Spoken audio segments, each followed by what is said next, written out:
আল্লাহ নবী জনাবে মুহাম্মদ রাসূলুল্লাহ সাল্লাল্লাহু আলাইহি ওয়াসাল্লাম রওজা মুবারকে শুয়ে আছেন।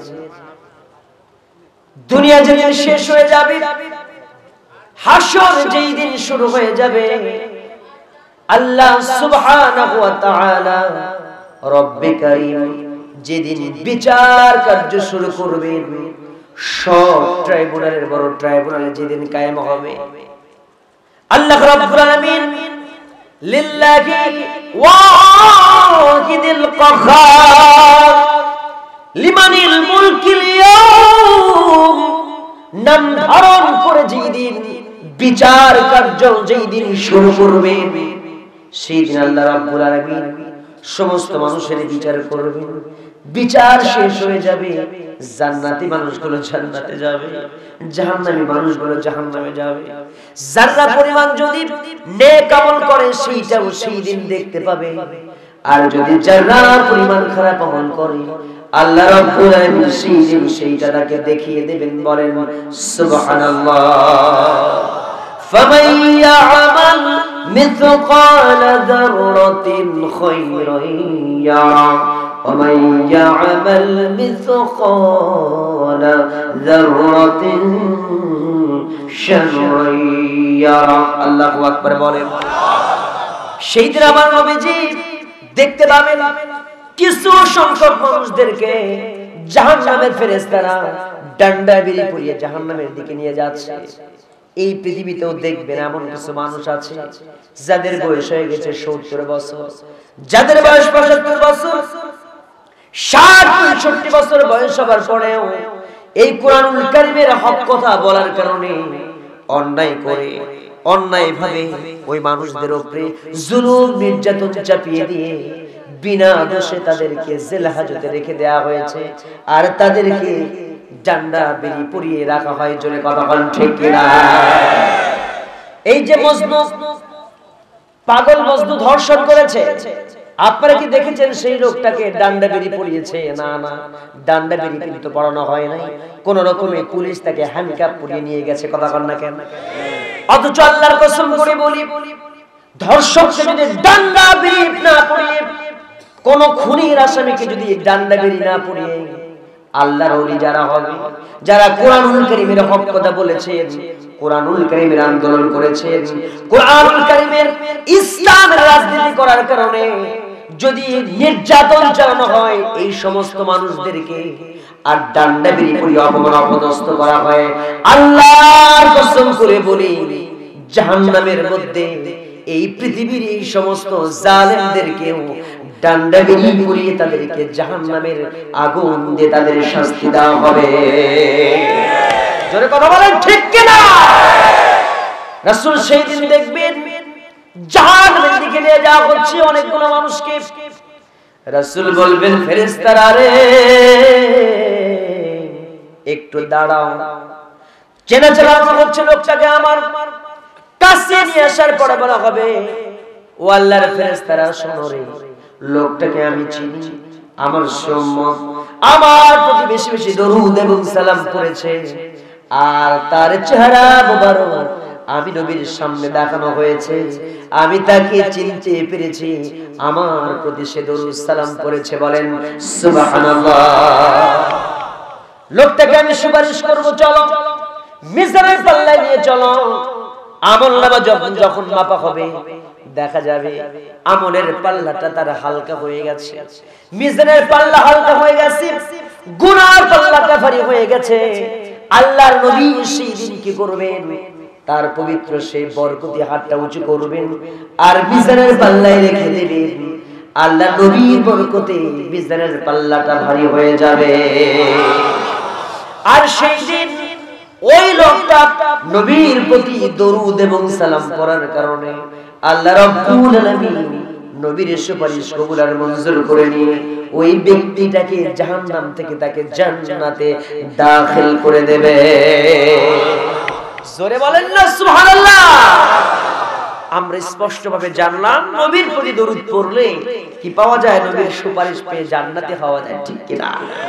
তাই বলে এবার এইটা চিন্তা করেন না যে হুজুর তাহলে পাইছি একটা সার্টিফিকেট, নামাজ না পড়লেও চলবে নাকি? শুধু মাঝে মাঝে ইয়া নবী সাল্লাল্লাহু আলাইহি কবেন আর বাতাস খাবেন নাকি?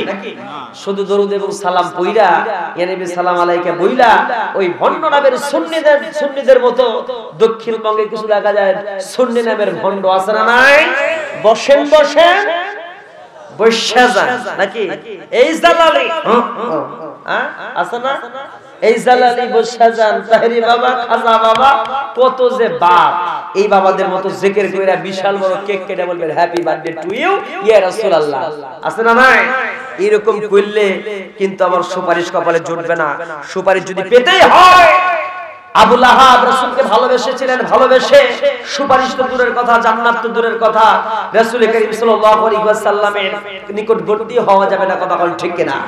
আবু লাহাব ভালোবেসেছে রাসূলের আপন চাচা আবু তালেব, ভালোবেসেছে রাসূলের আদর্শ মানে নাই, এই ভালোবাসার দাম আছে? রাসূলকে ভালোবেসে জান্নাতে না জাহান্নামে? জাহান্নামী হয়ে গেছে। রাসূলকে ভালোবাসতে হবে। রাসূলের 23 বছরের যে জিন্দেগি, সেই রাসূল করিম সাল্লাল্লাহু আলাইহি ওয়াসাল্লামের নবুয়তি জিন্দেগি বাস্তব জীবনে বাস্তবায়ন করতে হবে, নবীর আদর্শকে ফলো করতে হবে। আর নবীকে যখন বিপ্লব চন্দ্র সুমরা হিন্দুর বাচ্চারা গালি দেবে এই বাংলার এই ভূখণ্ডে, তখন ভোলার সেই বোরহানুদ্দিনের ভাইদের মতো রাজপথে নেমে এসে বুকের তাজা রক্ত নবীর সম্মানে ঢেলে দিতে হবে, তবে আপনার জন্য নবীর সুপারিশ অপেক্ষা করবে, কথা বলেন ঠিক কিনা? আরো জোরে কথা বলেন ঠিক কিনা? নবীর সম্মান অক্ষুণ্ণ রাখতে যদি কলিজা দিতে হয়, বুকের মধ্যে বুলেট দিতে হয়, তবুও পিছতে হবে না, ফাঁসির মঞ্চের দিকে এগিয়ে যেতে হবে। কুরআনুল কারীমের হক পথে চলবে কারা কারা? বুকের হাত আল্লাহ করে আয়াত করা, লিল্লাহি তাকবীর। আল কোরআনের আলো, দুনিয়ার মুসলিম জনে কোন আলহামদুলিল্লাহ। কষ্ট হয়? কষ্ট হচ্ছে না তো? আলোচনা চলবে তো? আসুন আমরা ভূমিকাতে এই জন্য আর একবার দুরূদ সালাম পড়ে আলোচনায় যাব। জোরে বলেন আল্লাহুম্মা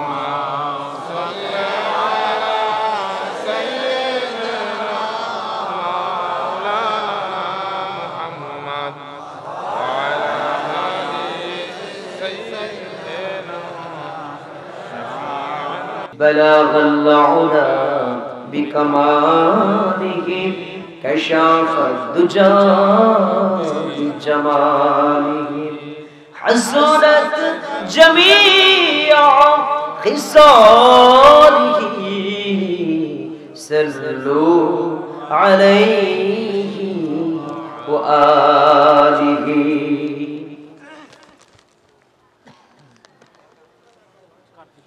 মাগুরা আচ্ছা ও ঠিক করুন। হ্যাঁ আমরা শুরু করি।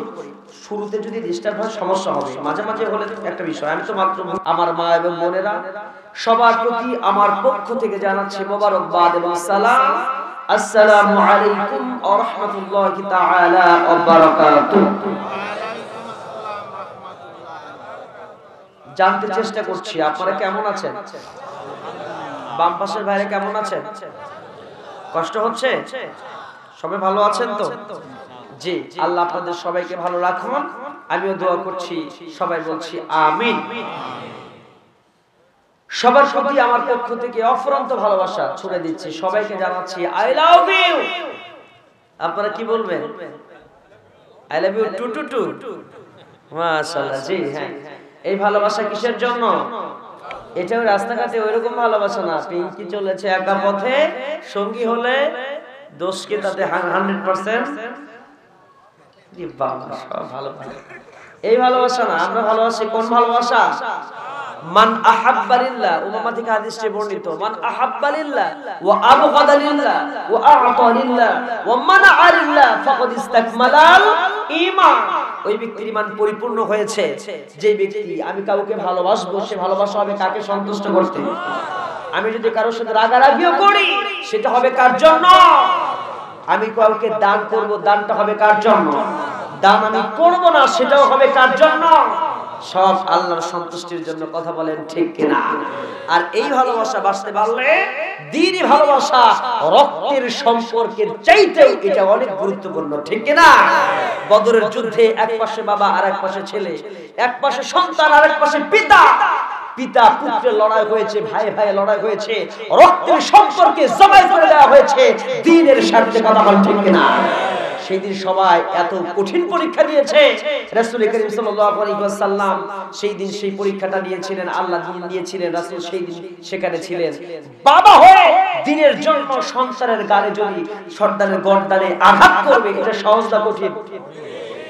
সন্তান হয়ে পিতা গর্দানে আঘাত করবে তলোয়ার দিয়ে, এটা সহজ না কঠিন? শুধু কঠিন না, অনেক কঠিন, ঠিক না? বাস্তব কঠিন, বাস্তব একটা পরিস্থিতির শিকার হয়েছিলেন। এই ভালোবাসা কাকে ভালোবেসে? দ্বীনকে ভালোবেসে রক্তের সম্পর্কে কেউ কতল করেছে, কথা বলেন না? এই জন্য আমরা সেই ভালোবাসাকে প্রায়োরিটি দেব। আসুন সেই ভালোবাসার কথাগুলো আমি বলতে চাচ্ছি, মূল কথা ফিরে যেতে হবে। একটু আপনাদের সাথে কিছু পরামর্শ বিনিময় করছি, এই জন্য এই বিষয়গুলো। এক পাশে আমার কোরআন, আর আরেক পাশে এই পৃথিবীর যত নেতা নেত্রী, খাজা বাবা, দয়াল বাবা, ল্যাংটা বাবা, কলা কলা সব গ্রুপ। মানবেন কার কথা? জোরে বলতে হবে। আমাদের জীবন চলে যেতে পারে, তবু আমরা কোরআন থেকে একচুল পরিমাণ সরতে পারবো না। ও মুসলমান ভাই, আসুন সে আল্লাহর কোরআন থেকে কথা বলি।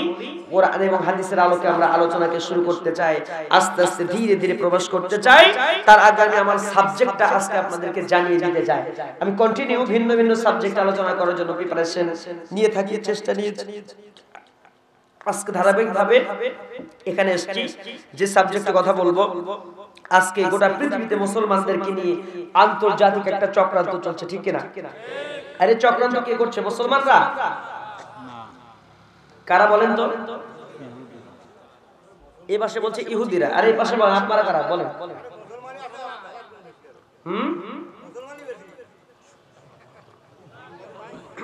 হ্যাঁ, ভাইয়ের কথা ঠিক আছে, মুসলমান বেশি, তবে মুসলমানের উপরে চক্রান্ত করছে না, চক্রান্তের শিকার হয়েছে। শিকার হয়ে তারা চক্রান্তের জালে ফেসে গিয়ে একে অপরে কোপাকুপি করে কয় কোপা শামসুল মায়দুবে শেষ, নিজেরা কোপাকুপি করে শেষ করতেছে, কথা কন না কেন? এই চক্রান্তর জাল, ইসলামের সবচেয়ে বড় দুশমন কারা জানেন? মুসলমানদের সবচেয়ে বড় দুশমন হচ্ছে ইহুদিরা। জোরে বলেন কারা? ইহুদির চাইতে বড় দুশমন এই পৃথিবীতে আর দ্বিতীয়টি নেই। মুশরিক যারা আছে হিন্দুরা, এর চাইতেও মারাত্মক কারা? ইহুদিরা। আসুন সেই কথাগুলো আমরা কোরআন থেকে বলবো। তাহলে আজকের সাবজেক্ট হচ্ছে আন্তর্জাতিক চক্রান্ত ইহুদিদের মুসলমানদের উপরে। এই চক্রান্তের জাল থেকে বেরিয়ে আসার জন্য আমাদের কি কি পদক্ষেপ নেওয়া দরকার, এই সিচুয়েশনে আমাদের কি কি করা দরকার, কি করতে হবে, সবকিছু মিলিয়ে রাসূল সাল্লাল্লাহু আলাইহি ওয়াসাল্লামের সেই জীবন থেকে আমরা কোরআন হাদিসের আলোচনাগুলো শুনবো। আল্লাহ আমাদেরকে ধীরে ধীরে আলোচনায় প্রবেশ করার তৌফিক দান করুন। আপনাদের কাছ থেকে দোয়া চাচ্ছি, আল্লাহ যদি আমাকে সাহায্য করেন তবে কথা বলা সম্ভব, ঠিক কিনা? তাছাড়া বলতে পারবো? এমনি তো মাইকের যে অবস্থা বুঝতে পারছেন, একটু দূরে গেলে কথা শোনা যায় না, আবার কণ্ঠই বিকৃত করে দিচ্ছে। আমার কণ্ঠ কিন্তু এমনটা না, আমি যেভাবে কথা বল কেমন যেন কেমন কেটে কেটে কেটে কেটে কেমন যেন হচ্ছে, ছেড়ে যাচ্ছে। তো আসুন সব মিলিয়ে আমরা কথা বলবো। প্রথমে প্রশংসা করি কার? আল্লাহর প্রশংসা করছি যে আল্লাহ আমাদেরকে এখানে আসার তৌফিক দিয়েছেন। উচ্চ কণ্ঠে বলছি আলহামদুলিল্লাহ। সাইয়্যিদুল কাওনাইন আশরাফুল আম্বিয়া মুরুদুলালের প্রতি মুহাব্বত নিয়ে দিল খুলে দরুদ এবং সালাম পড়ছি, মুহাব্বত নিয়ে বলছি মুহাম্মদ রাসূলুল্লাহ সাল্লাল্লাহু আলাইহি ওয়াসাল্লাম। আমার ভাইরা, আল্লাহর প্রশংসা কি শুধু আমরাই করি? পৃথিবীর কোনো মাখলুক করে না? করে? কথা বলেন কে কে করে? পৃথিবীর সব মাখলুক। শুনবো কার কাছ থেকে? আল্লাহ রাব্বুল আলামিন জানিয়ে দিলেন, ওয়া ইন মিন শাইইন ইল্লা ইউসাব্বিহু বিহামদিহি ওয়ালাকিন লা তাফকাহুনা তাসবিহাহুম। আল্লাহ তোমার ধরার মাঝে কত জানা অজানা সৃষ্টি আছে, কেউ নেই তোমার নাম জপে না, তোমার নামের তাসবিহ জপে না, তোমার নামের তাসবিহ জপে না। সুবহানাল্লাহ বলে। আল্লাহ রাব্বুল আলামিনের तमाम পৃথিবীর জমিনে এমন কোন প্রাণী নেই, এমন কোন মাখলুক নেই তাসবিহ জপে না। তামাম পৃথিবীর যত মাখলুক আছে সমস্ত মাখলুক প্রশংসা করে কার? আল্লাহর প্রশংসা করে। আল্লাহ বললেন, বান্দারে প্রশংসা শুধু তোমরা মানুষ করো না, ওই যে চন্দ্র দেখতে পাচ্ছ, ওই যে সূর্য দেখতে পাচ্ছ, এই যে তরুলতা আর গাছপালা সমস্ত কিছু প্রশংসা করে কার? আল্লাহ রাব্বুল আলামিন সেই কথাটা কুরআনুল কারীমের মাঝে সুন্দর করে জানিয়ে দিয়েছেন। আল্লাহ রাব্বুল আলামিন সুন্দর করে বলছেন, আলাম তারা আন্নাল্লাহা ইয়াসজুদু লাহু মা ফিস সামাওয়াতি ওয়া মা ফিল আরদি والشمس والقمر والنجوم والجبال والشجر والدواب وكثير من الناس জোরে বল আল্লাহু আকবার। আলম তাআল্লাহ আল্লাহ রাব্বুল আলামিন বলছেন, তোমরা কি দেখো না ইয়াসজুদু লাহু আমাকে সিজদা করে, মান ফিস সামাওয়াতি আসমানের মধ্যে যা কিছু আছে আর জমিনের মধ্যে যা কিছু আছে, ওই যে দেখতে পাচ্ছ সূর্য, ওই যে চন্দ্র, ওই যে গ্রহ নক্ষত্রগুলো, আর ওই যে বিশাল বড় বড় পাহাড় দাঁড়িয়ে আছে, আর এই যে পাথরগুলি আছে, পাহাড়গুলি আছে, বৃক্ষলতা তরুলতা আছে, সমস্ত কিছুই আমার এবং কিছু সংখ্যক মানুষগুলি আমার সিজদা করে, প্রশংসা করে, বলেন সুবহানাল্লাহ। কিছু সংখ্যক মানুষ আর তাম পৃথিবীর সব মাখলুক সিজদা করে কার? শুধুমাত্র মানুষরা কিছু করে, কিন্তু সব মানুষ আল্লাহর সিজদা করে না। সে কথাটা কে বললেন? আল্লাহ বললেন সূরা হজের 18 নম্বর আয়াতের মাঝে আমরা জানতে পারলাম। কথা বলেন ঠিক কিনা? সে আল্লাহ রাব্বুল আলামিন জানিয়ে দিলেন, ওয়া ইন তাউদ্দু নি'মাতাল্লাহি লা তুহসুহা। আল্লাহু আকবার বলেন। এই পৃথিবীর জমিনে যত মানুষ আল্লাহর প্রশংসা করুক না কেন, আল্লাহ রাব্বুল আলামিনের প্রশংসাকে কখনো শেষ করা যাবে? যদি একবার শুধু প্রশংসা করে এমন করে পড়ে নাই হৃদয় থেকে বলেন আলহামদুলিল্লাহি রাব্বিল আলামিন, একবার প্রশংসা করলে तमाम পৃথিবীর সমস্ত প্রশংসা এর মাঝে ইনক্লুড হয়ে যায়। জোরে বলেন সুবহানাল্লাহ। আমার ভাইয়েরা, তাহলে আল্লাহর প্রশংসাকে শেষ করতে আমরা পারবো না। কিন্তু আজকে এই প্রশংসা করতে গেলে রব্বাকা ফাকাব্বির, তাকবীর যদি আল্লাহর নামে জোরে দেওয়া হয় তখন কি করে? এক শ্রেণীর মানুষ বলে তাকবীরের মধ্যে জঙ্গিবাদের গন্ধ খুঁজে পায়। আছে না নাই? আমার ভাইয়েরা, সেই লোকের সম্পর্কে কোরআনে কথা আছে না নাই? আমরা কোরআনের কথা বলতে চাই, হক কথা বলতে চাই, কিন্তু এক শ্রেণীর লোক বাধার সৃষ্টি করে। তাদের সম্পর্কে কিছু কথা বলা দরকার, কারণ এই জায়গায় এইরকম কিছু লোক থাকতে পারে। আগে থেকে সাবধান করি কোরআনের হক কথার জন্য, যে আমার কথা কিন্তু ভাই চটকার পাতার মতো লাগতে পারে, ঠিক না? এই জন্য সাবধান হন, রাগ কইরেন না, গোসা হইেন না, মন খারাপ কইরেন না। আমি কথা বলবো হৃদয়কে, আমাদের ত্রুটিগুলোকে শুধরানোর জন্য আমরা শিক্ষা নেব কোন কোন কিতাব থেকে? কোরআন থেকে। আসুন সে কথাটাই বলছি। শুধু তাই নয়, কোরআনের হক কথা বললে অনেক মানুষ দেখবেন স্টেজে এসে বক্তাকে, আলেমকে ফেট পর্যন্ত করে, বলে হুজুর রাজনীতির কথা বললেন না, কোরআনের আয়াত দিয়ে কথা বলেন। আছে না নাই? কিছু মানুষ কোরআনের হক কথা শুনলে পরে গায়ে জ্বলে যায়। কেমন তারা? তাদের অবস্থা কি কোরআন বলছে। আল্লাহ রাব্বুল আলামিন জানিয়ে দিলেন, ওয়া ইযা তুতলা আলাইহিম আয়াতুনা বায়্যিনাতিন তা'রিফু ফি ওয়ুজুহিল্লাযীনা কাফারুল মুনকার ইয়াকাদুনা ইয়াসতুনা বিল্লাযীনা ইয়াতলুনা আলাইহিম আয়াতিনা। যখন কাফেরদের সামনে কোরআনুল কারীমের হক কথা বলা হয়, কোরআন তেলাওয়াত করা হয়, সেই সময় দেখবেন তাদের অন্তরটা যেন জ্বলে পুড়ে ছারখার হয়ে যায়, কলিজা যেন জ্বলে যাচ্ছে।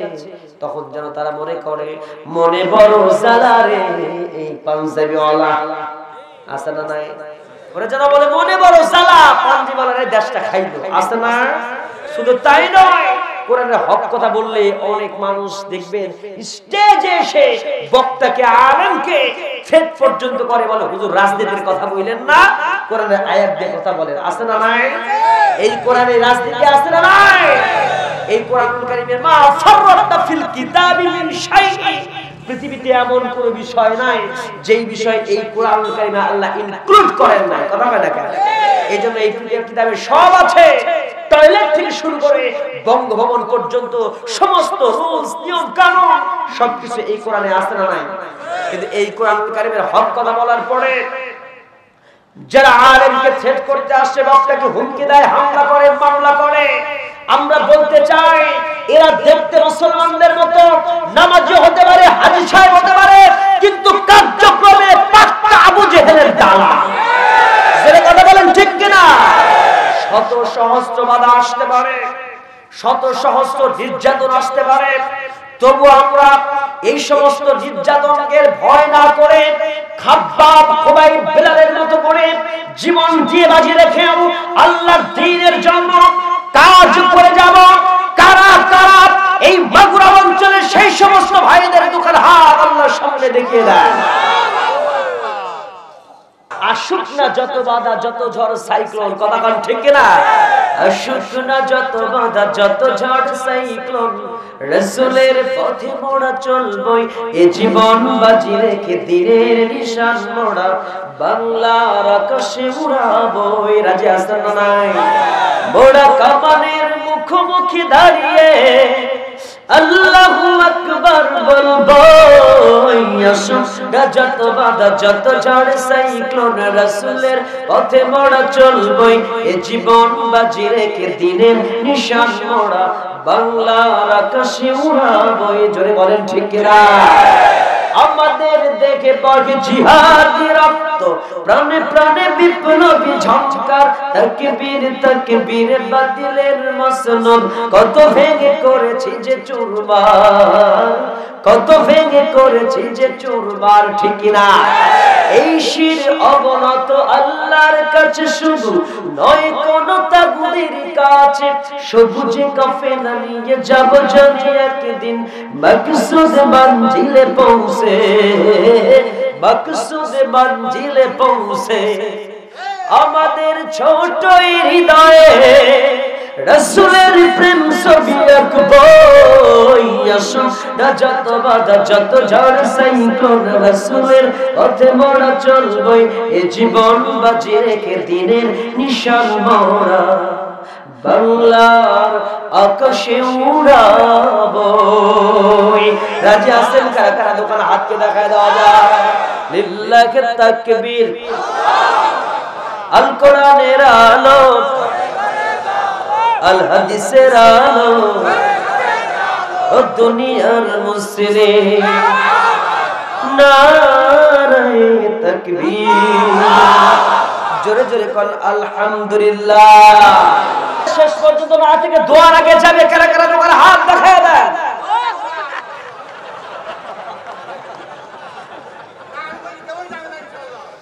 পাওয়া গেছে কিছু না? দেখলাম যে আপনারা জোশের ঠেলায় কি করে, হোশ টোশ ঠিক রেখে, জোশের নাম ইসলাম না, হোশের নাম ঠিক কিনা? জোশ এন্ড হুশ দুইটা ঠিক রাখতে হবে কি হবে না? কিছু লোক জোশে ইসলাম মানে হুশে না। এই লোকগুলোর অবস্থা কি? ওয়ালাকাদ যারানা লি জাহান্নামা কাসীরাম মিনাল জিন্নি ওয়াল ইনস লাহুম কুলুবুন লা ইয়াফকাহুনা বিহা ওয়া লাহুম আ'য়ুনুন লা ইবসিরুনা বিহা ওয়া লাহুম আযানুন লা ইয়াসমাউনা বিহা উলাইকা কাল আনআম বাল হুম আদাল উলাইকা হুমুল গাফিলুন। কথা মন আছে, অন্তর আছে, বিবেচনা নাই, চোখ আছে দেখে না, কান আছে শোনে না, আছে না নাই? এই সমস্ত মানুষদেরকে বলা হয়েছে এরা জাহান্নামী, কারণ এরা গাফেল, এরা চতুষ্পদ জন্তুর চাইতে নিকৃষ্ট। কথাটা এজন্য সচেতন হতে হবে, আনকনশাস হওয়া যাবে না, কনশাস হয়ে ইসলাম মানতে হবে। কারণ এই পৃথিবীতে অসচেতন যারা, তাদের অবস্থা ওই রকম, বসেন বসেন বৈশা যায়। ওরা কি সচেতন লাগ না অচেতন? ওরা অবচেতন ঘুমিয়ে আছে। ওরা প্রকৃত ইসলামের সেই সুমহান বাণীর দিকে আসতে পারে নাই। কোরআনুল কারীমের সেই সারাংশ তারা বুঝে নাই। তারা তাদের পকেট ভারী করার জন্য দুনিয়াতে এলোমেলো জীবন যাপন করছে। কথা বলেন ঠিক কিনা? তো আসুন আমরা এই আয়াতে কারিমা থেকে আমরা ধীরে ধীরে আসলে ভিতরে চলে যেতে চাই। এই পৃথিবীতে সবচেয়ে বেশি ক্ষতিগ্রস্ত করেছে ইসলামকে ইহুদিরা।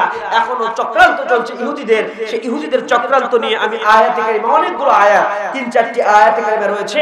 আসুন এখান থেকে আমরা ধীরে ধীরে আলোচনার ভিতরে প্রবেশ করি। আসুন আমরা জেনে নিই। সবাই বলেন আউযু বিল্লাহি মিনাশ শাইতানির রাজীম। বিসমিল্লাহির রাহমানির রাহিম। ইয়া আইয়ুহাল্লাযীনা আমানু লা তাত্তাখিযুল কাফিরিনা আউলিয়া মিন দুনিল মুমিনিন।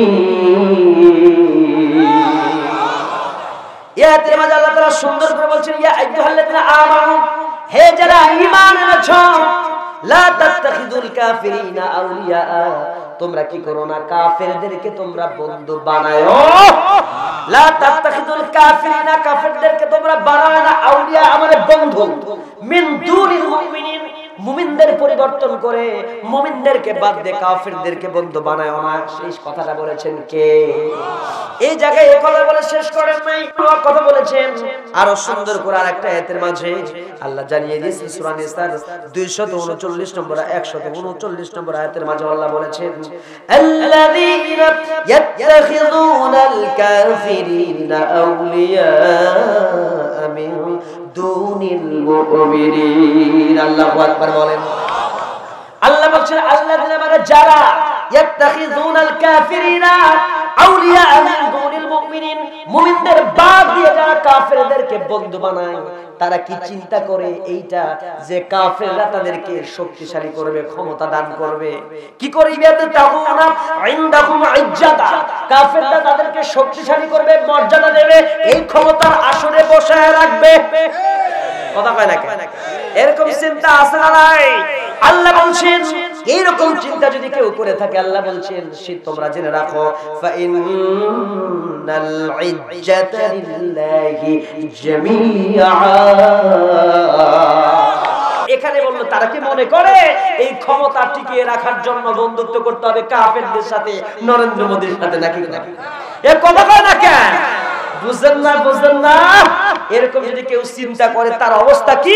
পরের আয়াত সূরা মাইদার 51 নম্বর আয়াতে আল্লাহ সেই স্পষ্ট করেছেন তাদের অবস্থা কি। আল্লাহ রাব্বুল আলামিন জানিয়ে দিলেন, ইয়া আইয়ুহাল্লাযীনা আমানু লা তাত্তাখিযুল ইয়াহুদা ওয়ান নাসারা আউলিয়া বা'দুহুম আউলিয়া বা'দিন। আল্লাহু আকবার বলেন। وَمَن يَتَوَلَّهُم مِّنكُمْ فَإِنَّهُ مِنْهُمْ إِنَّ اللَّهَ لَا يَهْدِي الْقَوْمَ الظَّالِمِينَ। আগে প্রথমে আমরা সরল বাংলাগুলো শুনে পরে ভেতরে ঢুকবো। অনেক গভীর আলোচনা আছে, খেয়াল করেন। ইয়াত আল্লাহ বললেন, ইয়া আইয়ুহাল্লাযীনা আমানু, হে যারা ঈমান এনেছো তারা শোনো, কি করো না, লা তাত্তাখিযুল ইয়াহুদা ওয়ান নাসারা, ইহুদি এবং নাসারা খ্রিস্টান যারা আছে, আউলিয়া বা'দুহুম, তোমরা কি করো না তাদেরকে বন্ধু বানায়ো না। আউলিয়া বা'দুহুম আউলিয়া বা'দিন, তারা হলো একে অপরের বন্ধু। কাফেররা একে অপরের সব এক ঘাটেই পানি খায়, এক টেবিলে বসে চা খায়। এক কাফের আরেক কাফের বন্ধু, এক ইহুদি আরেক ইহুদির বন্ধুরা মুসলমানদের বন্ধু হতে পারে? কথাটা কার? আর যদি কেউ এই কাফেরদেরকে বন্ধু বানায় নেয়, যে ব্যক্তি মানে যে ব্যক্তি ইয়াতাওয়াল্লাহুম মিনকুম ফাইন্নাহু, যদি এই লোকটা কোন ব্যক্তি ওই কাফেরদেরকে বন্ধু বানায়, তাহলে জেনে রাখো আসলে সে ওই কাফের দলের একজন অংশ, ওই কাফেরদেরই একজন ব্যক্তি হয়ে গেছে। কথা কার? কেউ যদি কাফেরের সাথে বন্ধুত্ব তৈরি করে, মনে প্রাণে ভালোবাসে, জেনে নিও ফা ইন্নাহু মিনহুম, সে তাদের দলেরই একজন। ইন্নাল্লাহা লা ইয়াহদিল কওমাজ যালিমিন, নিশ্চয় আল্লাহ কাফেরদের, যারা দুষ্কৃতিকারী, যারা হেদায়েত শূন্য, এই সমস্ত জালের সম্প্রদায়ের অন্তরে কখনো হেদায়েত কখনোই ঢুকাবে না। যদিও সে রাতে তাহাজ্জুদ নামাজ পড়ুক, সকালবেলা নাকি তাসবিহ ছাড়া ঘুম থেকে ওঠে না, ফজর নামাজ পড়ে, আবার তলে তলে ওই নরেন্দ্র মোদীর সাথে বন্ধুত্ব করে। এ কথা কয় না কেন ভাই? আছে না নাই? মসজিদে গিয়ে নামাজ পড়বে, মণ্ডপে গিয়ে যায়, সেই পূজার সামনে সেই পূজার সে কার্যকলাপ বলবে, মা দুর্গা গজে চলে আসে, এই কথাও কেউ যদি বলে, আর মসজিদে নামাজ পড়ে, আল্লাহর কসম করে বলি, দোদেল রান্দা কালমা চোর না পায় শ্মশান, এর জন্য জাহান্নাম। কথা বলেন ঠিক কিনা? এরকম চিন্তা চেতনা আমাদের মাথায় থাকা যাবে? কথা বলেন, কোন মুসলমান এরকম চিন্তা করতে পারে? আমরা সবাই ইমানদার দাবি করলাম, নামাজ নাই, রোজা নাই, হজ নাই, যাকাত নাই, ইসলামের কাজ না, তবে ইমানদার। কথা কই হুজুর নামাজটা পড়তে ইমান পাথরের চাইতে শক্ত, আছে না নাই? এরকম ইমানদার আছে, এশার নামাজ পড়ে না কিন্তু তাফসীর মাহফিল শোনার জন্য প্রত্যেকদিন মাহফিল শুনে কিন্তু নামাজ পড়ে না। এরকম লোক আছে না নাই? আছে। তবে আজকের মাহফিলে মনে হয় নাই না, না থাকার পরে কোয়েন না, যদিও থাকে আমার বিশ্বাস সংশোধন করে নিয়ে তারা নামাজ আগামীকাল থেকে শুরু করবে। কথা বলে না জোরে বলে ইনশাআল্লাহ। এখন আসেন, এই তো ইমানদারদের অবস্থা দেখলাম, এখন দেখি হাইব্রিড জাতের ভেজাল মার্কা ফরমালিন মুসলমান কারা, এখন তাদের খুঁজে খুঁজে বের করা দরকার আছে না নাই? এখন আসেন, এই যে ইমানদার, এই ইমানদারের ভিতরে একটু ভেজাল কারা, তাদের একটু বের করব। যদি এই ভেজাল থাকে তাহলে ইমান থাকবে না, নষ্ট হয়ে যাবে, জাহান্নাম হবে। কথা বলেন ঠিক কিনা?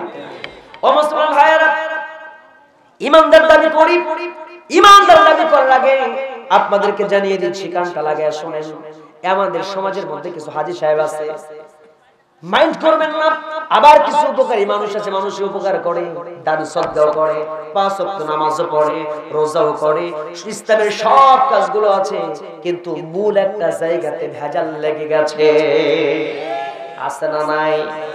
বুঝায় দেয় আমার এই সমাজের মাঝে দেখবেন, হঠাৎ করে কোনো ভাই যদি অ্যাক্সিডেন্ট করে, অথবা গরিব মানুষের পেটের মধ্যে বাচ্চা, মা ডেলিভারি হবে, সন্তান প্রসব করবে, হাসপাতালে নিয়ে যাবে, হঠাৎ করে একজন ভাই বিপদে পড়েছে, ডাক্তারে বলেছে আজকে অপারেশন না করলে সন্তান মারা যাবে, মাও মারা যাবে। সারা এলাকার মাঝে, গোটা এলাকাতে টাকা খুঁজে খুঁজে কর্জে হাসানা পায় নাই, কোনো জায়গায় কর্জে হাসানা নাই, কোন রকমে 10,000 টাকা সংগ্রহ করেছে, ডাক্তারে বলেছে টাকা লাগবে 20,000, হাসানা নাই। এলাকায় একজন মুরব্বির কাছে গেছি, চিন্তা করে দেখেছি এই মুরব্বি ছাড়া আমাকে টাকা দেওয়ার কেউ নাই, মুরব্বি একমাত্র উপকারী মানুষ, সেই টাকা দিতে পারবে। লোকটার কাছে গিয়ে বলে চাচা রে আমাকে একটু টাকা হাওলাত দেন। তখন সে বলতেছে 300 টাকা কেজি পেঁয়াজ খেয়ে যান শেষ, ব্যবসা বাণিজ্য নেই, শর্ত টাকা পাবো কোথায়? আছে না? টাকা নাই, আচ্ছা দূর হ, ব্যবসা বাণিজ্য ভালো না, টাকা নাই আমার কাছে, সারাদিন খুঁজে কোথাও পায় না। ও জানে টাকা যদি পাওয়া যায় এই চাচার কাছেই পাওয়া যাবে, কারণ চাচা বড় উপকারী। চাচা কি বড় উপকার করে। বলে চাচা একটা উপকারের কথা আপনাকে বলি, আপনি আমার উপকার করেন, আমিও আপনার উপকার করব, একটু 10,000 টাকা দান, আমার কি একটু হেল্প না, কি বলেন দান না, আমাকে একটু হেল্প করেন। বলে কেমনে? তুই আবার উপকার কেমনে করবি? বলে উপকার আমি করব, আপনি আমার দেবেন 10,000, আমি আপনাকে আগামী মাসে দিয়ে দেব 14,000। লাভ কত? জোর হলো না? আরো জোরে। চাচার উপকার হয়েছে কত, আর ওই লোকটার ক্ষতি হয়েছে কত? তাহলে ওই চাচার উপকার হইলো, চাচা তখন কয় মাশাআল্লাহ এরকম উপকারী তো চাই। সেই সময় দেখবেন চাচা তখন এই 2 নোটটা দিয়ে দাড়ি বেঁধে লাগানো, দাড়ি হাজী সাহেব হজ করে আসছে, তবে আজকের হাজী সাহেব নাকি তো অন্য হাজী সাহেব, আবার মাইন্ড করে দেখবেন এই যে দাড়ি চুলকে কয় ভাইস্তে ব্যবসা বাণিজ্য তো ভালো না, টাকা তো নাই, তুই বিপদে পড়ছিস, তোর বউ চললে বিপদে, একটা কাজ করা যায়, টাকা তো আমার না 1000-1000 টাকায় আছে, তবে সেটা আমার সুমন্দির টাকা। সুমন্দি মানে কি? বইয়ের ভাই, বড় ভাই, ঠিক না? আমার সুমন্দির টাকা 1000-1000 রেখে গেছে, তো দেখি একটু ফোন টোন করি, পাশের রুমে যাবো, হ্যালো ভাই জব্বার আলী, এই 10,000 টাকা চাই, আগামী মাসে 14,000 দিতে চাই, কি করা যায়? তাড়াতাড়ি দেন, মানে মিছে নিজের টাকা আর একজনের নাম করে খাচ্ছে। কথা কয় টাকাটা মাসের রুম থেকে সব নিয়ে যা, তোর বিপদ উদ্ধার করে তুই উপকার হোক। আরে কি আফসোস, কি বিপদে পড়ছিস, 10,000 টাকা দেওয়াই দরকার, তো আমার থাকলে দিতাম, কিন্তু সমুদ্রের টাকা তো না করে দিতে পারে না। আগামী মাসে সন উপকার তোর করলাম, টাকা যদি 14,000 আগামী মাসে দিতে না পারিস, তবে উপরের 4,000 আগে দিবি, 10,000 পরে দিলেও চলবে। কথা কয় দেখেন, এরকম উপকারী লোক সমাজে নাই? এ কথা কথা কেন আছে? এ কারা কারা হাত তুলে দেখান। পাওয়া গেছে একটা। আচ্ছা, তো যাই হোক, ভাই আমার জোশে হাত তুলছে, বুঝতে পারে না। এখন আসেন, এই ছোট্ট বাচ্চাও হাত তুলছে। এখন শোনেন তো, এইরকম উপকারী সমাজ যদি থাকে, সমাজ তো ডেভেলপ হবে নাকি? এই উপকারী লোকের নাম কি বলেন? এই উপকারী লোকের নাম আছে না একটা? আরো জোরে, এ জোর হলো না। যারা বলে না বলে তারা ওই জিনিস খায়, তাহলে কয় না কেন? জোরে বলে। এই পাশে, বাম পাশে, এ পিছনের ভাইরা। আচ্ছা, তাহলে আমরা লোকটা দেখছিলাম, সে হলো সুদখোর আর ঘুষখোর। আছে না নাই? এখন আসেন, এই জিনিস যারা খায় আর নামাজও পড়ে, এই জিনিস যারা খায়, সুদের ব্যবসা যারা করে, চক্রবৃদ্ধি হারে আবার হজও করে, এর অবস্থাটা কি আছে? অবস্থা কি জানার দরকার আছে না নাই? ইন্নাল্লাহা ইউহিব্বুল মুতাতাহহিরিন, নিশ্চয় আল্লাহ পবিত্রতাকে ভালোবাসেন, পবিত্র দানটা কবুল করেন, ঠিক কি না? অপবিত্র আল্লাহকে অপবিত্র, নাউযুবিল্লাহ। আল্লাহ পবিত্র, পবিত্রকে ভালোবাসেন, অপবিত্র জিনিস আল্লাহ কবুল করে। সুদের টাকা দিয়ে যারা দান করবে, সুদের টাকা দিয়ে যারা হজ করবে, সুদের টাকার সেই টাকা দিয়ে ইহরামের কাপড় কিনেছে, হারাম। হজের টিকিট কিনেছে, সেটাও হারাম। সে যে খাবার খেয়ে রক্ত মাংস তৈরি করেছে, সেটাও হারাম। ওই হারাম টাকার দান, হারাম টাকার হজ, হারাম টাকার কুরবানি আল্লাহর দরবারে কবুল হবে। ও মুসলমান ভাইরা, সুদের সবচেয়ে গুনাহ, সবচেয়ে ছোট গুনার কথা বলি আমি। আল্লাহ রাসূল বলেছেন, 4 জন ব্যক্তিকে অভিশাপ দিয়েছেন, যেই ব্যক্তি সুদ খায়, যেই ব্যক্তি সুদ দেয়, যেই ব্যক্তি সুদের লেখালেখি করে বহুরি, আর যেই লোকটা সুদের সাক্ষী থাকে, এই 4 জন ব্যক্তিকে আল্লাহ রাব্বুল আলামিন কি করবে? রাসূল দিয়েছেন অভিশাপ। আল্লাহ রাসূল অভিশাপ দিয়েছেন, আল্লাহ কবুল করে তাকে দেবে জাহান্নাম। সুদের প্রায় 70টার বেশি গুনাহ আছে। আল্লাহ রাসূল বলেছেন, সুদের সবচেয়ে ছোট গুনাহ হচ্ছে এইটা, নিজের মাকে বিয়ে করা, নিজের মায়ের সঙ্গে জিনা করা। নাউযুবিল্লাহ, কে আসতে হবে না জোরে? নিজের মায়ের সঙ্গে জিনা করা সবচেয়ে বড় গুনাহ হচ্ছে আল্লাহ রাব্বুল আলামিনের সঙ্গে যুদ্ধ করা। যে ব্যক্তিকে যদি বলা হয়, এই জায়গায় যদি কাউকে বলা হয়, এই যে বাবায় মা এবং সন্তানকে এক জায়গায় রাখা হলো, ক্ষমতাধর কোনো ব্যক্তিকে বলা হলো, তোর মায়ের সঙ্গে তুই ধর্ষণ কর, জিনা ব্যভিচার কর, আমি তাহলে তোকে ছেড়ে দেব, না হলে তোকে জেলের মধ্যে দেব, অথবা শুলে চড়াবো। সন্তান ইহুদি হোক, খ্রিস্টান হোক আর মুসলমান হোক, যদি জ্ঞান থাকে সে চিন্তা করবে, আমার মায়ের গুপ্তাঙ্গ, আমার মায়ের সেই উলঙ্গ বিবস্ত্র শরীরটা আমি দেখতে চাই না। কথা বলেন ঠিক কিনা? প্রয়োজন আমাকে জেলে দাও, প্রয়োজন আমাকে ফাঁসির মঞ্চের দিকে ঝোলাও, নিয়ে যাও, কিন্তু আমার মায়ের উলঙ্গ শরীর আমি দেখতে পারবো, এটা সে চিন্তা করে। কিন্তু ওই লোকটা, সে ইসলাম না বুঝে, ইসলাম না জেনে, সুদের টাকা দিয়ে মসজিদ বানায়, সুদ খেয়ে সেই টাকা দিয়ে সে হজ করে, সুদের টাকা দিয়ে দান সদকা করে। আসে না? কথা বলে। সবচাইতে ছোট গুনাহ নিজের মাকে বিবাহ করা, জিনা করা। বড় গুনাহ আল্লাহর সঙ্গে যুদ্ধ করা। এরকম কাজ করা যাবে? সুদ খাওয়া যাবে? আল্লাহ রাব্বুল আলামিন স্পষ্ট জানিয়ে দিলেন, সুদ খাওয়া যাবে না। ইয়া আইয়ুহাল্লাযীনা আমানু তাকুল্লাহা ওয়া যারু মা বাকিয়া মিনার রিবা ইন কুনতুম মুমিনিন। ইয়া আইয়ুহাল্লাযীনা আমানু, হে যারা ঈমান এনেছো, আল্লাহকে ভয় করো, সুদের যা বাকি আছে সব maaf করে দাও। ইন কুনতুম মুমিনিন, যদি তোমরা হও মুমিন। একজন মুমিন কোনদিন সুদ খাইতে পারে? একজন মুমিন কোনদিন ঘুষ খাইতে পারে? এই মুমিন যারা নিজেকে দাবি করেন, যারা এখন চিন্তা করেন, তো নিজেকে প্রশ্ন করেন, এখন যারা দুই একজন উঠে উঠে যাবে, বুঝে নেবে যেটা ওই জিনিস খায়, এজন্য গায়ে লাগতেছে। কথা বলেন, এ জোরে বলেন। দেখেন ওঠে ওঠে কারা বুঝে নেবে ওই জিনিস খায়। আমাদের দেশটা কি জানো, একটা গান শুনছিলাম, শোনোই দেশটার গল্প পড়ি, দেশটা মনে হয় স্বপ্নপুরী, ঠিক না? সুদখোর ঘুষখোর মদখোর জুয়াখোর এথায় আছে ভুরি ভুরি, এথায় আছে ভুরি ভুরি। আছে না নাই? আছে। এই জিনিস খাওয়া যাবে? এই সুদের কথা শুনে উঠে উঠে যায় না। হাদিস থেকে বলছি আমি, আল্লাহ রাসূলকে যখন মিরাজের রাত্রিতে নিয়ে যাওয়া হলো, মিরাজ করতে চলে গেলেন, সুবহানাল্লাযী আসরা বিআবদিহি লাইলাম মিনাল মাসজিদিল হারাম ইলাল মাসজিদিল আকসা ইলা আখির আয়া। আল্লাহ নবী যখন মিরাজে গেলেন, মিরাজে যাওয়ার পরে দেখতে পেয়েছেন, আল্লাহ নবী কিছু মানুষদেরকে দেখলেন, যে সমস্ত মহিলাদেরকে স্তনের মধ্যে বসিয়ে দিয়ে ঝুলিয়ে রাখা হয়েছে, নিজ দিক থেকে দাও দাও করে আগুন দিয়ে তাদেরকে শাস্তি দেওয়া হয়। আর এক জায়গায় দেখতে পেয়েছেন, একজন মানুষকে তার জাহান্নামের করাত দিয়ে জিহ্বা কাটা হয়, আর একজনকে দেখা গেল মুখের দিক দিয়ে করাত দিয়ে কাটা হচ্ছে, পেছন পর্যন্ত চলে যায়, আবার মাথার দিক থেকে কেটে কেটে মুখের দিকে চলে আসে। আরেকজনকে দেখতে পেলেন, বিশাল বড় একটা পাহাড় পাথর খণ্ড নিয়ে আঘাত করতেছে মাথার মধ্যে, মাথার সমস্ত মজ্জা হাড় হাড্ডি যা কিছু আছে সব একাকার হয়ে ছিন্ন ভিন্ন হয়ে যাচ্ছে। আল্লাহর ফেরেশতা পাথর কুড়াতে গিয়েছে, আবার এর মধ্যে মাথার সব কিছু জোড়া লেগে যাচ্ছে। জোরে কান আল্লাহু আকবার। এই দৃশ্যগুলো দেখলেন আল্লাহর নবী, আর একটু সামনের দিকে এগিয়ে গেলেন, দেখতে পেলেন একজন মানুষকে, জাহান্নামের মধ্যে একটা নদী আছে, সেই নদীটা হলো রক্তের নদী। রক্তের নদীর মধ্যে হাবুডুবু খাচ্ছে। রক্তের নদীর মধ্যে যখন রক্ত খায়, রক্ত খাইতে খাইতে ওই জায়গা থেকে হাবুডুবু খাইতে খাইতে কিনারায় যখন ফিরে, আল্লাহর একজন ফেরেশতা যুক্ত করে রেখেছেন, দূর থেকে যখন পাথরটা মেরে দেয়, ওই লোকটার মুখের মধ্যে পাথর দিয়ে দেয়, আবার রক্তের নদীর মধ্যে চলে আসে, এমন করে হাবুডুবু খাচ্ছে, রক্তের নদী থেকে বের হতে পারে না।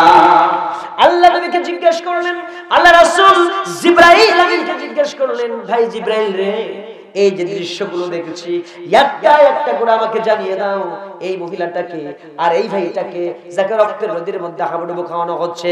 জিবরাইল বললেন, ইয়া রাসূলুল্লাহ, কি আপনার উম্মতের মাঝে যারা নিজেদেরকে ঈমানদার দাবি করে, নামাজও পড়েছে, রোজাও করেছে, কিন্তু গরীব মানুষ যখন বিপদে পড়েছে, কর্জে হাসানা তাকে দেয়নি, চক্রবৃদ্ধি করে সুদের টাকা লাগাইছে, সেই লোকটা রিকশা চালায়, ভ্যান চালায়, সারাদিন টাকা পয়সা এক সপ্তাহে জোগাড় করেছে, সংগ্রহ করেছে, সন্তানের চিকিৎসা বন্ধ করে দিয়া, সন্তানের ফর্ম ফিলআপ বন্ধ করে দিয়া, নিজের পেটের মধ্যে ভালো ভালো খাবার না জুগিয়ে, খাবার না খাইয়ে, কষ্ট করে মাথা থেকে পা পর্যন্ত ঘাম ঝরিয়ে, শরীরে রক্ত পানি করে কষ্ট করে উপার্জন করেছে সম্পদ, টাকা পয়সা, কিন্তু এক সপ্তাহের সমস্ত টাকাগুলোকে সুদের টাকার কিস্তি বলারা সব নিয়ে গেছে। আছে না নাই? এই সময় যারা সুদের ব্যবসা করে, চক্রবৃদ্ধি হারে সুদ খাবে, এই সমস্ত মানুষদেরকে যারা আশা সমিতি হোক আর টিএমএসএস ঠ্যাঙ্গা মানে মহিলা হোক, যত রকমের সুদের ব্যবসা যারা করবে, আল্লাহর কসম করে বলি, এই সমস্ত রক্তচোষা যারা হবে, জাহান্নামের মধ্যে নিয়ে রক্তের নদীর মধ্যে তাদেরকে হাবুডুবু খাওয়ানো হবে, আর রক্তের নদী থেকে তাদেরকে আর বের করা হবে না, তারা শাস্তি পাবে। আমি জোরে জোরে বলেন নাউজুবিল্লাহ।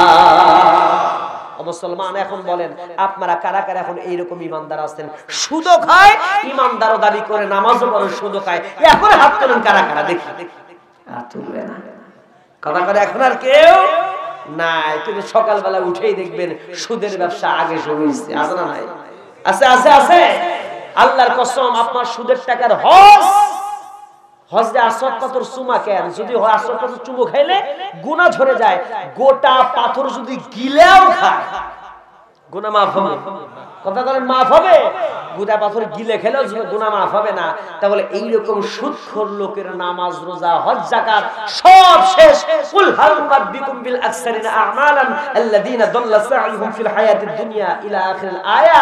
আমার ভাইরা, আপনারা আমলের নিয়তে কিছু ভালো কাজ করেন, কিন্তু এগুলো সব ভ্যানিশ হয়ে যাবে, ফিনিশ হয়ে যাবে, এগুলো সব ধ্বংস হয়ে যাবে। আপনার সুদ খাওয়া, ঘুষ খাওয়া চলবে না, এখান থেকে ফিরে থাকতে হবে। কে কে সুদ ঘুষ বর্জন করতে পারবো, দুকার হাত আল্লাহকে দেখায়। লিল্লাহি তাকবীর। আল্লাহ প্রত্যেককে কবুল করুন, জোরে বলেন আমিন।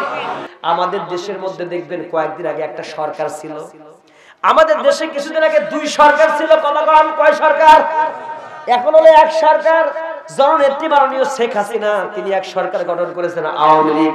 আগে কিছুদিন আগে আর একটা সরকার ছিল, যেটা হলো ওই যে কি যেন চত্বর, কয় বাগ? শাহবাগের চত্বরে এক সরকার ছিল, তার নাম কি? ইমরান ইস সরকার। কথা কয় না কেন?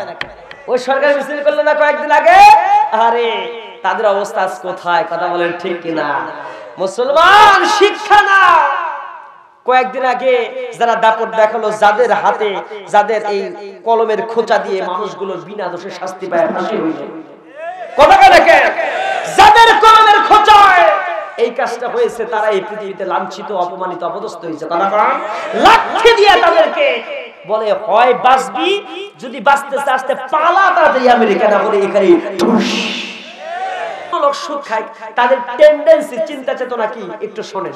যারা ঘুষ খায়, সুদ খায়, আমি দেখেছি, আমিও তো কোনো না কোনো মসজিদের ইমাম সাহেব, আমি দেখেছি এই লোকগুলো হুজুরদেরকে হাদিয়াও দেয় বেশি, দান সদকা কিন্তু এরাই বেশি করে।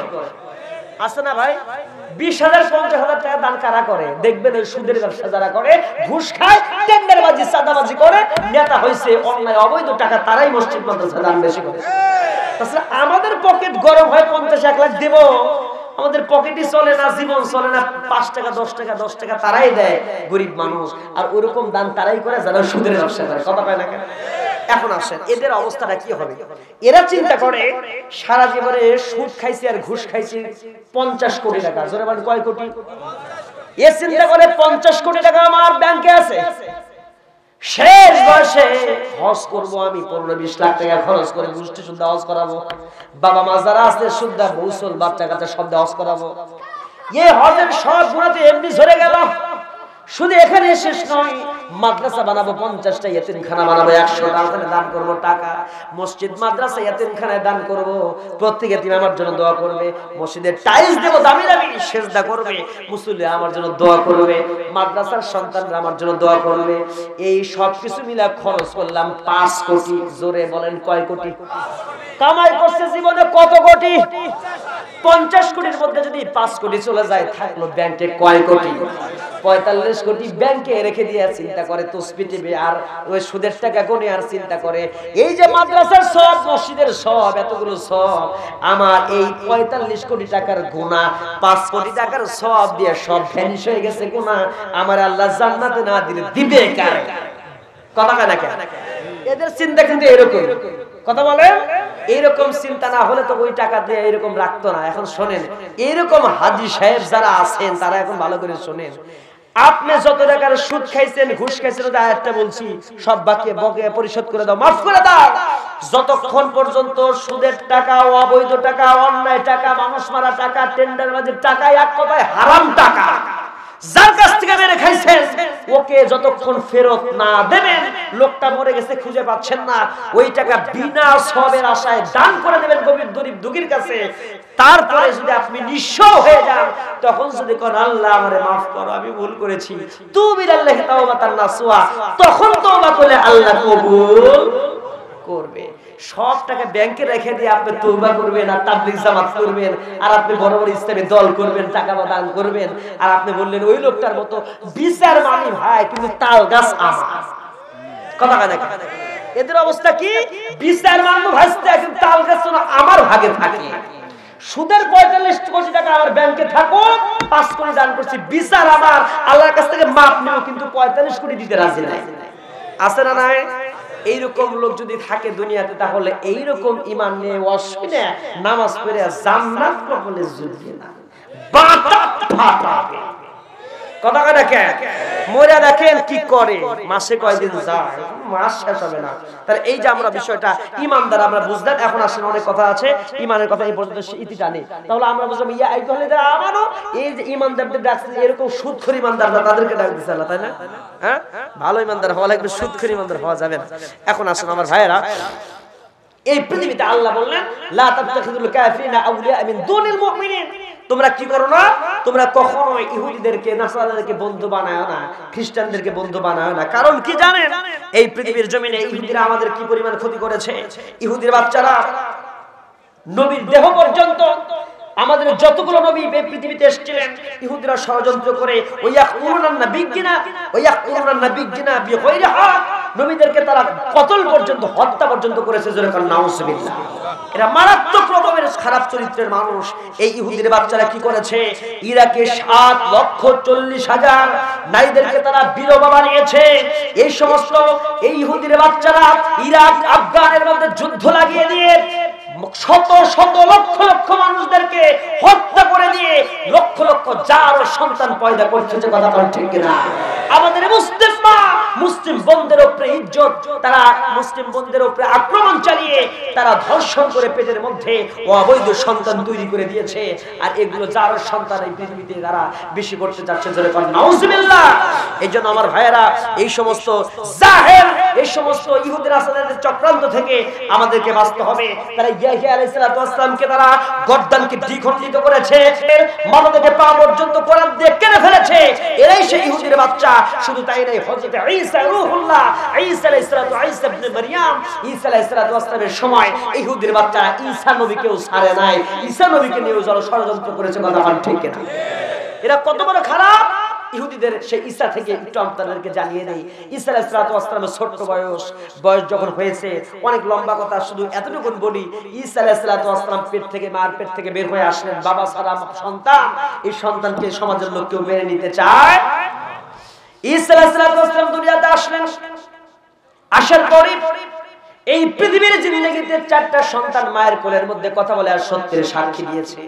তার মধ্যে প্রথম সন্তানটা হচ্ছে ঈসা রূহুল্লাহ।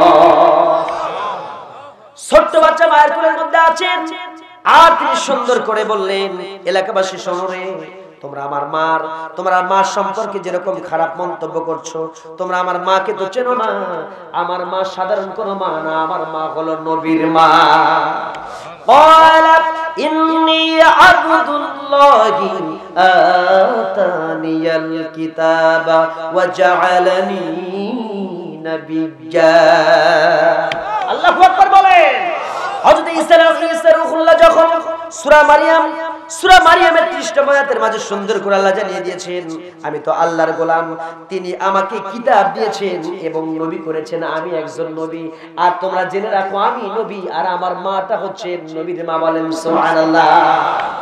আমাকে তোমরা মেনে নাও, বিশ্বাস করো আমি নবী, নবীর মা। অতএব তোমার নবীর মাকে অসম্মান করো না। আমার মা সাধারণ কোনো মা নয়। সে ছোট্ট বাচ্চা সাক্ষী দিয়েছেন, তখন এলাকাবাসী মেনে নিতে বাধ্য। কথা বলেন ঠিক কিনা? আর একটা হলো জুরাইজের সময় একটা ছোট্ট বাচ্চা জুরাইজকে সত্যবাদী প্রমাণ করতে সাক্ষ্য দিয়েছেন।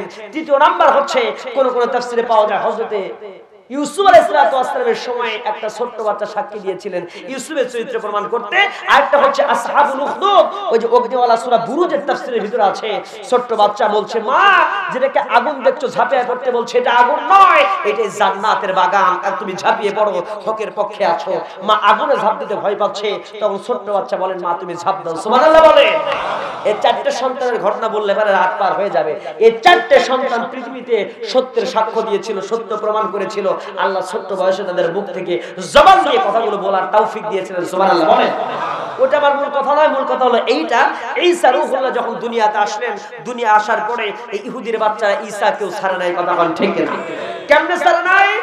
ঈসা আলাইহিস সালামের অনেক সুন্দর সুন্দর ঘটনা রয়ে গেছে। তো একটা কথা বলি, এরা যে কত রকমের খারাপ চরিত্রের মানুষ, একটা ঘটনা জানলেই আপনাদের একটা ধারণা হবে। তারপরে চক্রান্তের বিষয়টা একটু ধীরে ধীরে ভিতরে বলবো, কষ্ট হবে আপনাদের, রাগ হচ্ছেন না তো? আমি সাবজেক্ট ভিত্তিক কথা বলছি, সাবজেক্টের মধ্যে থাকতে চাই, বাস্তবতা নিয়ে কথা বলতে চাই।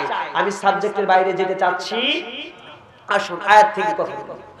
ঈসা রূহুল্লাহ যখন দুনিয়াতে আসলেন, আল্লাহ রাব্বুল আলামিন ক্ষমতা দিলেন ঈসাকে। ঈসা রূহুল্লাহ যদি একটা ছোট্ট পাখিকে হাতের মধ্যে নিয়ে ছোট্ট মাটি দিয়ে পাখি বানাইছে, আর যদি সুন্দর করে ফুঁকে দিতেন, আল্লাহ রাব্বুল আলামিন ঈসার মধ্যে এমন মুজিজা দিয়েছেন, ওই পাখিটা আসমানের মধ্যে উড়ে বেড়াতে। বলেন সুবহানাল্লাহ। কুম বিজনিল্লাহ বলতেন, কবরবাসী মৃত কবরের মধ্যে মাইয়াত শুয়ে আছেন, আর কবরের পাশে যদি বলতেন কুম বিজনিল্লাহ, আল্লাহ রাব্বুল আলামিনের ইচ্ছায় আমি তোমাকে বললাম তুমি উঠে যাও, দাঁড়িয়ে যাও, তখন সুন্দর করে মৃত কবরবাসী হযরত ঈসা আলাইহিস সালাতু ওয়াস সালামের কথায় উঠে দাঁড়িয়ে যেত, আল্লাহর হুকুমে দাঁড়িয়ে যেত। এমন ক্ষমতা ঈসা আলাইহিস সালাতু ওয়াস সালামকে এমন মুজিজা দান করেছিলেন। কিন্তু এলাকাবাসী কি করলো? ঈসা আলাইহিস সালামের বিরুদ্ধে ষড়যন্ত্র করে এমন খারাপ প্রকৃতির মানুষ ছিল তারা, একজন ব্যক্তি ঈসা আলাইহিস সালাতু ওয়াস সালামের সফর সঙ্গী হবে। বলছে, ঈসা রে, আমি তোমার সঙ্গে সফর সঙ্গী হতে চাই। তুমি নাকি দ্বীনের নবী, তুমি এই পৃথিবীতে একজন নবী, তুমি তো নবী মানুষ, আমি তোমার সফর সঙ্গী হতে চাই, আমাকে একটু সাথে নাও। বলে, তোমার মতো লোককে সাথে নিতে চাই না, আমার সঙ্গে থাকতে পারবা না? আমি একটু সফর সঙ্গী হবে। বল, ঠিক আছে, চলো। গিয়েছেন তিনি হযরত ঈসা আলাইহিস সালাম রওনা দিয়েছেন।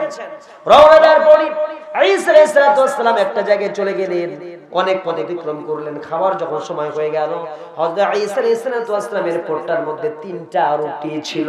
জোরে বলেন, কয়টা? 3টা রুটি নিলেন, 2টা রুটি ওকে একটা খাওয়ালেন, একটা ঈসা আলাইহিস সালাম খাইলেন। বাকি থাকলো কয়টা? একটা রুটি যখন বাকি থেকে গেল, ওই একটা রুটি টোপলার মধ্যে রেখে দিলেন। কিন্তু এই লোকটা বড় বদমাইশ, ইহুদির বাচ্চাকে করলো কি, এই ইহুদি লোকটা ওই রুটিটাকে চুরি করে তার নিজের মধ্যে রেখে দিল। জোরে বলেন, নাউজুবিল্লাহ। এমন সফর সঙ্গী যদি হয়, যেমন আমার সঙ্গে সফর সঙ্গী আসছে, সফর সঙ্গী খুব বিশ্বস্ত হতে হবে, ঠিক কিনা? আমার টাকা থাকবে, মানি ব্যাগে টাকা থাকবে, গুরুত্বপূর্ণ জিনিস থাকবে, মোবাইল ফোন থাকবে, ডায়েরি থাকবে, মোবাইল, অনেক কিছু আমার কাছে থাকবে। এখন সফর সঙ্গী যদি চোর হয়, মানি ব্যাগ ছেড়ে দিছি, খুব বিশ্বস্ত, দেখি প্রত্যেক দিনই সব টাকায় আছে 10,000 টাকার মধ্যে 1,000 নাই, পরের দিন দেখি 2,000 নাই, 8,000 আছে, পরের দিন দেখি 7,000 আছে, 1,000 নাই। এইরকম যদি হয়, আপনি কারে ধরবেন আগে বলেন তো? সফর সঙ্গী তো নাকি? এইরকম চোর যদি হয়, তাহলে এদের কি ভালো কাজ হবে? তখন চিন্তা করলো যে ঈসা আলাইহিস সালাম রুটি আর খুঁজে পাচ্ছে না, রুটি গেল কই? কিন্তু বলতেওছে না। ওকে জিজ্ঞেস করলো, আচ্ছা রুটি ছিল কয়টা? বলে, রুটি ছিল 3টা। তো 2টা, একটা তুমি খেয়েছো, আমি খেয়েছি, আর একটা রুটি গেল কই? কই, আমি বলতে পারবো না, কিন্তু শয়তান খাইছে। কথা কোন ঠিক না? ঈসা আলাইহিস সালাম সামনে চলে গেলেন, রাগ করলেন মনে মনে, কিন্তু ওর মুখে কথাটা বের করার জন্য চেষ্টা করলেন। ঈসা আলাইহিস সালাম নদী পার হবেন। নদী যখন পার হবেন, ছোট্ট ঘটনা সংক্ষেপ করে বলি, মূল ভিতরে অনেক কথা রয়ে গেছে। সামনের দিকে যখন ঈসা আলাইহিস সালাম এগিয়ে গেলেন, নদী পার হবেন, তখন আস্তে করে লোকটাকে বলছেন, তুমি আমার হাত ধরো, আর আমি আল্লাহ রাব্বুল আলামিন আমাকে সাহায্য করবেন। ওয়ালা তাহিনু ولا تحزنوا وأنتم الأعلون إن كنتم مؤمنين। মুমিনদের বিজয় দান করেন কে? অবশ্যই আমি বিজয় লাভ করব। আমাকে এই জায়গা থেকে আল্লাহ আমাকে সাহায্য করবেন, আমার ভয় নাই, টেনশনও নাই। আস্তে করে নদীর উপরে পা দিয়েছেন, আর সবকিছু স্টিমার লাগে নাই, নৌকা লাগে নাই, কোনো কিছু লাগে নাই। আল্লাহ রাব্বুল আলামিন, আল্লাহর ইচ্ছায় নদীটা তিনি এমনি পার হয়েছেন। বলেন সুবহানাল্লাহ। নদী পার হয়ে ওপারে গেলেন। এইবার বললেন, ও আমার সফর সঙ্গী ইহুদি ভাই, তোমাকে বলতে চাই, তুমি শোনো, যে আল্লাহ রাব্বুল আলামিন নদী ছাড়া আমাকে নৌকা পার করাইলেন, সে আল্লাহর কসম করে বলি, তোমাকে মিথ্যা কথা বলবো না, 3 নাম্বার রুটির খবর কি? তবুও বলতেছে যে না, আপনি আল্লাহর কসম বলে না, যেটাই করে, যত মুজিজা দেখান, রুটির খবর আমি কিছু বলতে পারবো না। ঈসা আলাইহিস সালাম একটু সামনের দিকে আগায় গেলেন, অনেক রাস্তা অতিক্রম করলেন। রাস্তা অতিক্রম করার পরে যখন ক্ষুধা লেগে গেছে, বল পাওয়া গেল একটা, কোন কোন বর্ণনা পাওয়া যায় মেষ, দুম্বা, এরকম কিছু, অথবা কেউ বলতেছেন না এটা একটা হরিণ, বিভিন্ন বর্ণনা। হরিণ হোক আর মেষ হোক আর দুম্বা হোক, নিয়ে এসে জবাই করে দেওয়া হলো। জবাই করে যখন সুন্দর করে রান্না করে খাওয়া শেষ, বলে এগুলোর হাড় হাড্ডি গুলো একত্রিত করো। ইহুদি যখন হাড় হাড্ডি একত্রিত করেছে, সুন্দর করে তিনি ফুঁক দিয়েছেন একটা, সঙ্গে সঙ্গে সব কিছু একটা সুন্দর করে জোড়া লেগে গিয়ে ওই হরিণের বাচ্চাটা আবার সে চলে গেছে বনের মধ্যে। বলেন সুবহানাল্লাহ।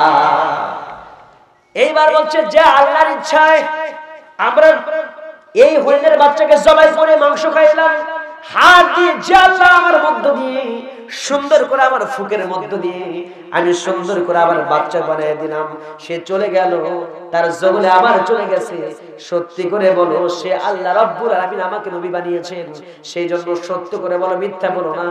এতক্ষণ যা দেখলা সত্যের বলো, তো ওই রুটির খবর কি? চিন্তা করেন, সে তখন বলেন, আমি রুটির কথা কিছুই আমি বলতে পারবো না। সামনের দিকে এগিয়ে গেলেন। ও আমার ভাইরা, আল্লাহ রাব্বুল আলামিন তো সবকিছু করার ক্ষমতা রাখেন। আল্লাহ রাব্বুল আলামিন হযরত ঈসা আলাইহিস সালামকে বুঝিয়ে দিয়েছেন। একটা কবরের পাশে চলে গেলেন। কবরের পাশে গিয়ে হযরত ঈসা বলছেন, কোন বিসমিল্লাহ বললেন, দাঁড়িয়ে গেল একটা মৃত মানুষ, কবর থেকে উঠে আসছেন। এবার কবর থেকে উঠে আসার পরে আবার যখন কবরস্থ হয়েছেন, কবরে চলে গেলেন, এবার জিজ্ঞেস করলেন যে লোকটা, যে আমি মৃত মানুষকে জীবিত করলাম আল্লাহর হুকুমে, আমি তো সেই নবী, মিথ্যা কথা বলবা না, সত্যি করে বলো তো আমার ওই রুটির সংবাদটা আমাকে একটু জানিয়ে দাও। এবার বলছে যে আমি রুটির খবর কিছু জানি না। কত বড় শয়তান! এরকম করে অনেকগুলো বুঝে দেখেছেন। কুষ্ঠ রোগী এসছে, তার মাথায় হাতটা বুলিয়ে দিলেন, গোটা শরীরটা ধবধবে এলোমেলো শরীর, সেটাও ঠিক হয়ে গেল। অন্ধ রোগী এসেছে, চোখের মধ্যে হাতটা বুলিয়ে দিলেন। ঈসার হাতে একটা সুন্দর লাঠি ছিল, লাঠিটা নিয়ে আস্তে করে যখন সুন্দর করে কি করে দিয়েছেন, বুলিয়ে দিয়েছেন, সুন্দর করে ভালো হয়ে গেছে। হযরত ঈসা আলাইহিস সালাম ঘুমিয়ে পড়েছে। আর এই সফর সঙ্গী করেছে কি, যে ঈসা যখন লাঠি দিয়ে সব করে, এই লাঠির মধ্যে সব আছে, এটা চুরি করলে পারে আমার সব কিছু আমি পেয়ে যাব। লাঠিটা চুরি করে নিয়ে পরে, লাঠি চুরি নিয়ে যখন পালায় গেছে, পালানোর পরে ওই দেশের বাচ্চার হলো মহামারী রোগ, ওই দেশের বাচ্চা একটা বিপদে পড়েছে, অসুস্থ হয়ে গেছে। চিন্তা করে ঢোল পিটিয়ে দিয়েছে, এলাকার কোন মানুষ যদি এই বাচ্চাকে সুস্থ করতে পারো তাহলে জেনে রাখো, বাচ্চা ঘোষণা দিয়েছে এই রাজ্যের অর্ধেক সম্পত্তি তাকে দিয়ে দেবে। এখন ও চিন্তা করে, এটা তো কোনো ব্যাপারই না, লাঠি দিয়ে খালি কবো যে কোন বিজনেলে উঠে যা, ওটা উঠে যাবে নাকি। এর খুবই চিন্তা করছে, ব্যাপার তো ব্যাপক মজা, লাঠি তো আমার কাছে, সব ক্ষমতা আমি পেয়ে গেছে নাকি। এরকম কিছু ক্ষমতাশীল লোক আছে, কথা কোনো আছে না? নাই। চেয়ারে বসার পরে মনে করে যে সব ক্ষমতা আমার, র‍্যাব আছে, সিতে আছে, কোবরা আছে, কোপা শামসু কোপা কবে সব সাইজ কর, সব আমার পাওয়া আছে না? নাই। কিন্তু ও তো জানে না, ওয়া তুইজ্জু মান তাশা ওয়া তুযিল্লু মান তাশা, ইজ্জত দেওয়ার মালিক যে আল্লাহ, অম্মতি অপদস্থ করার মালিক কে? ও মুসলমান ভাইরা, ইসলামের হিস্ট্রি আমি স্টুডেন্ট ছিলাম, আমি দেখেছি কোন জালেম বাদশার রাজবংশ 100 বছরের বেশি টিকতে পারে না। কিন্তু কোন জালেম, কোন বাদশা যদি জালেম হতো, সে হিন্দু হোক, খ্রিস্টান হোক, বৌদ্ধ হোক, মুসলমান হোক, তার রাজবংশ 100 বছর তো দূরের কথা, বেশি দিন টিকে নাই, শেষ হয়ে গেছে। এজন্য আমি আপনাদেরকে জানাতে চাই, এই পৃথিবীতে নমরুদ ক্ষমতা পাওয়ার পর অপব্যবহার করেছে, ফেরাউন ক্ষমতা পাওয়ার পর অপব্যবহার করেছে, হামান ক্ষমতা পাওয়ার পর অপব্যবহার করে এই পৃথিবীতে যেমন জিল্লতির সাথে, অপদস্থের সাথে দুনিয়া থেকে বিদায় হয়েছে, ও পৃথিবীর নব্য ফেরাউন, নব্য নমরুদ, নব্য হামানের দালালরা ক্ষমতা পাওয়ার পরে নির্যাতন করছো, জালেম হয়ে মজলুমের উপর নির্যাতন করো, তোমাদের অবস্থা নমরুদ ফেরাউনের চাইতে ব্যতিক্রম হবে না। কথা বলেন ঠিক কিনা? আর কথা বলেন ঠিক কিনা? সাবধান হয়ে যাও, বেশি বাড়াবাড়ি করলে আল্লাহ একজন আছেন, সে আল্লাহর বিচার কিন্তু মারাত্মক কঠিন। কথা বলেন ঠিক কিনা? এই যে ইহুদি বাচ্চা এই কাজগুলো করলো, করতে করতে এই ঘটনা এখানে শেষটা আরো লম্বা আছে, ওটা পরে বলি। যে এই ইহুদিদের আরো ষড়যন্ত্র দেখেন, ঈসা আলাইহিস সালামকে ধরে ফেললেন। এই ঈসা আলাইহিস সালামের বিরুদ্ধে এই ঈসা নবী যখন দলবল, এরা কিন্তু খুব বেশি না, হাওয়ারি 11 থেকে 12 জন, কেউ কেউ বলে 12 জন, কেউ বলে 730 জন, এক এক বর্ণে এক এক রকম পাওয়া যায়।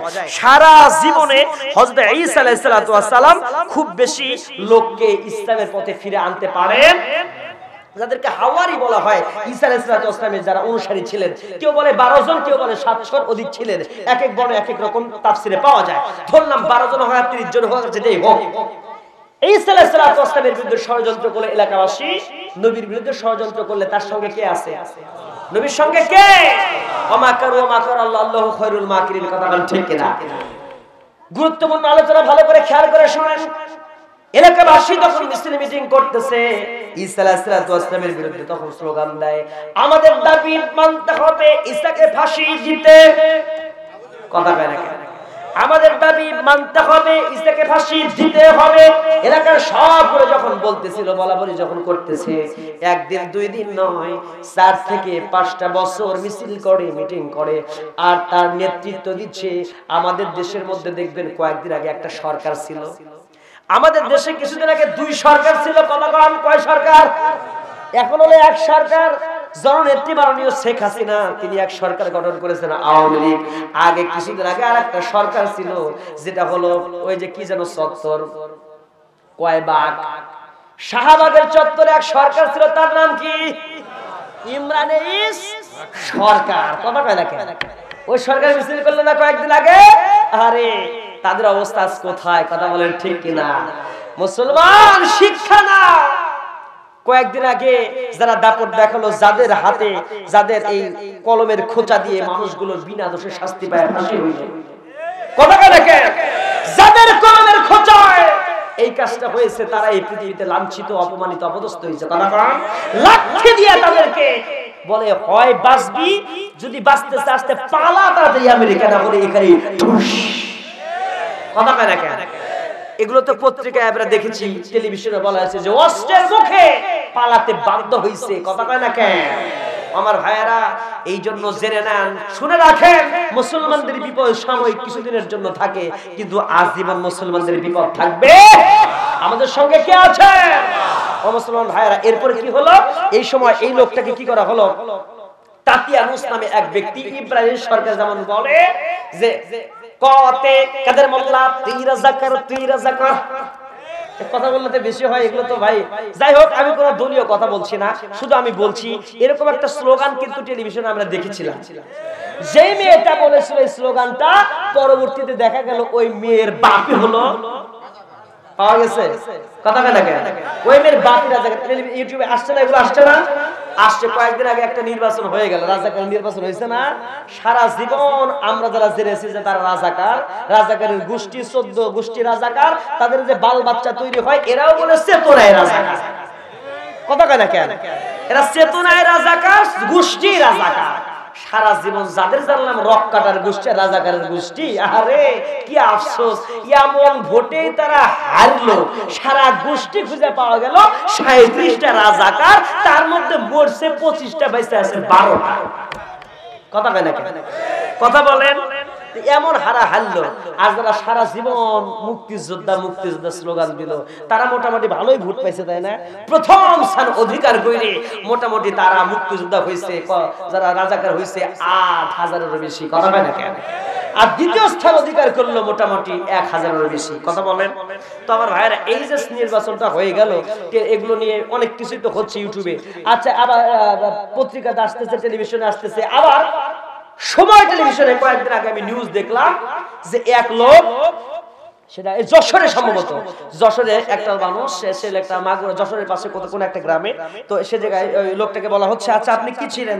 বলে আমি তো রাজাকার ছিলাম। তো আপনি রাজাকার, তো এখন কি করেন? আমি এখন মুক্তিযোদ্ধা হয়েছি। রাজাকার হয়ে মুক্তিযোদ্ধা ভাতা খাই 20 বছর হইলে, আছে না নাই? সরকার আমি রাজাকার থাকার মাফটাপ করে দেওয়ার পরে আমি মুক্তিযোদ্ধা হয়ে গেছে, আর সে সরকার অনুদানে ঘর বাড়িও করছে। ইউটিউবে এগুলো আসতেছে, টেলিভিশন আসতেছে, এগুলো সময় টেলিভিশনে এগুলো বলতেছে। আমার কি মুখের কথা নাকি? অনেক রাজাকার এখন মুক্তিযোদ্ধা হয়ে গেছে। মুক্তিযোদ্ধা হয়ে বাড়ি ঘর কয়া সার্টিফিকেট দিচ্ছে মুক্তিযোদ্ধার, নিয়ে সব রাজাকারকে ধামাচাপা দিচ্ছে, আর যত ধস সব হুজুরদের উপরে দিয়ে দিচ্ছে।